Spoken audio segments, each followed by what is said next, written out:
6ஆம் மணிக்கு தான் மருந்து அடித்தோம். காலையிலேருந்து கொல்லியில் இருந்ததால் ஃபேஸ்லாம் பயங்கர டேனாக இருந்தது. பயங்கர வெயில்.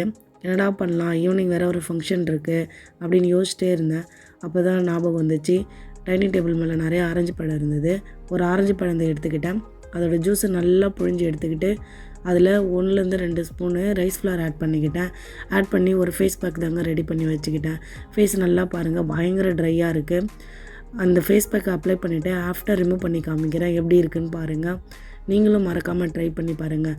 ஆரஞ்சு பழத்தில் நிறைய விட்டமின் சி இருக்கிறதால அது நம்ம ஃபேஸை புறஊதா கதிர்கள்லேருந்து எதிர்த்து போராடும். நல்ல ஒரு க்ளோ கொடுக்கும். மறக்காமல் ட்ரை பண்ணி பாருங்கள். உங்களுக்கு ஈவினிங் எதாவது ரிசப்ஷன் இருக்குது, எதாவது ஃபங்க்ஷன் இருக்குன்னா அன்றைக்கி மார்னிங் இதை ட்ரை பண்ணிவிட்டு ஈவினிங் மேக்கப் பண்ணும்போது ஃபேஸ் நல்லா முழுன்னு சூப்பராக வரும். நான் அடிக்கடி யூஸ் பண்ணுவேன். நான் யூஸ் பண்ணிவிட்டு நல்லா இருந்தால் மட்டும்தான் மற்றவங்களுக்கு சஜெஸ்ட் பண்ணுவேன். நீங்கள் மறக்காமல் ட்ரை பண்ணி பாருங்கள். உங்களுக்கு எப்படி இருக்குது ஃபீட்பேக்குன்னு கமெண்ட் பண்ணுங்கள். தேங்க்ஸ் ஃபார் வாட்சிங்.